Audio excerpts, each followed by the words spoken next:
tous, voici Buddy, l'état dans lequel il est après un running de 17 km ce matin. Voilà,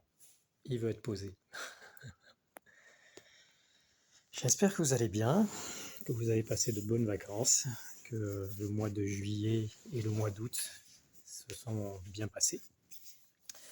Je fais une vidéo, ça fait un petit moment que je n'en avais pas fait, j'en refais une pour parler d'un sujet qui est assez particulier, c'est le sujet de la peur. Mais de la peur concernant le rapport que nous avons avec les animaux, avec nos chiens. Et en fait, parce que simplement, je remarque que beaucoup de gens ont des chiens dont apparemment j'ai l'impression qu'ils ne mesurent pas toujours les conséquences quand ils doivent s'en occuper, quand ils doivent se promener avec et quand ces chiens-là doivent rencontrer d'autres chiens. Et ce qui fait que souvent les gens ont peur de ne pas être capables de maîtriser leur chien, de maîtriser la situation dans laquelle ils vont se retrouver avec leur chien. Et c'est assez déplorable parce que ça crée des situations sociales qui sont pas bonnes, hein. C'est que parfois les gens vont vous demander de changer de rue parce qu'ils ont peur de ne pas gérer leur chien. Les gens vont faire demi-tour quand ils vont voir votre chien de loin parce qu'ils ne se voient pas gérer la rencontre entre ces deux animaux. Alors que c'est complètement contre-productif de faire ça, parce que les chiens doivent se rencontrer, parce qu'ils ont droit aussi à avoir ce qu'on appelle des interactions sociales à leur niveau, comme nous aussi, nous devons avoir des interactions sociales par le fait de notre chien, par le fait de leur situation de rencontre et de comportement pour justement améliorer le rapport d'éducateur qu'on a vis-à-vis d'eux. Donc, donc voilà. Les gens, je pense souvent, prennent le fait d'avoir un chien comme étant un agrément, quelque chose qui va être forcément mignon, quelque chose qui va être forcément facile. Ce n'est jamais facile d'être propriétaire ou détenteur d'un toutou parce que ce chien-là a son identité, a son caractère selon sa race, selon sa polarité, qui soit d'une polarité empathique ou d'une polarité dominante. Systématiquement, ça va jouer dans son rapport avec l'environnement, que ce soit aussi bien avec d'autres animaux, avec d'autres chiens, avec des chats, avec aussi parfois des personnes,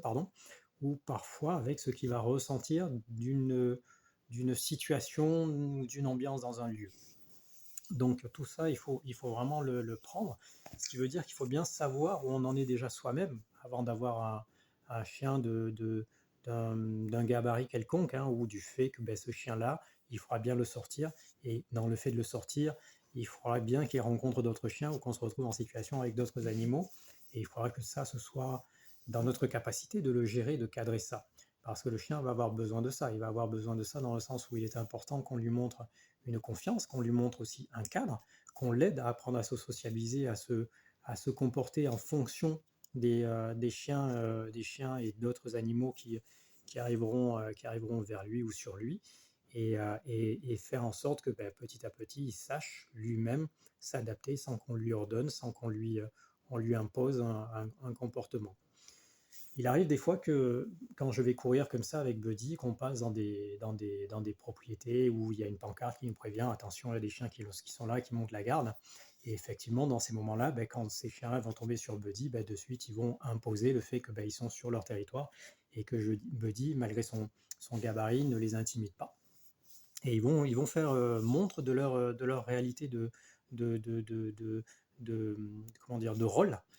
Et à moi, à ce moment-là, quand je suis avec Buddy, de lui faire comprendre que ouais, là, la situation, elle est simple, c'est qu'on n'est pas chez nous, ce chien est là, vient juste pour sentir qu'il est, pourquoi il est dans son territoire, et en général, je lui demande de se poser, et Buddy se pose, et une fois qu'il s'est posé, comment dire, la signification intimidante de l'autre chien va se calmer, et on va pouvoir reprendre notre route. Et Buddy comprend très bien ça quand à un certain moment je lui impose le non sur le fait d'une situation qui pourrait dégénérer parce que il y a des endroits aussi de s'imposer ou de faire montre de sa personnalité face à l'autre animal. En général, il s'exécute parce qu'il sent que il est en sécurité, il est en confiance parce que je vais faire mon job, mais c'est surtout que je vais lui faire confiance et le guider dans la gestion de cette situation-là.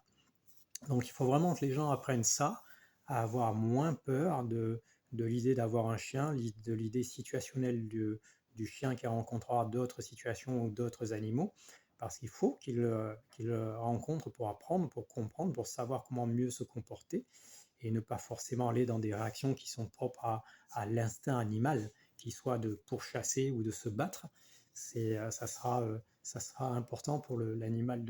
d'apprendre ça, parce que c'est un animal qui est social et qui vit en société aussi. Donc voilà, faites-y attention, apprenez vraiment à connaître votre animal, apprenez à lui apprendre à avoir confiance en vous, apprenez à lui faire comprendre que vous avez confiance en vous dans la gestion d'une situation dans laquelle vous vous retrouverez tous les deux. C'est très très important et c'est apaisant pour vous, c'est apaisant pour lui et c'est apaisant aussi pour les gens qui sont en face, et à la limite ça les donnera peut-être aussi une remise en question de comment eux aussi doivent se comporter, se positionner en fonction de tout cela. Je vous souhaite une bonne journée, à bientôt et merci de m'avoir écouté.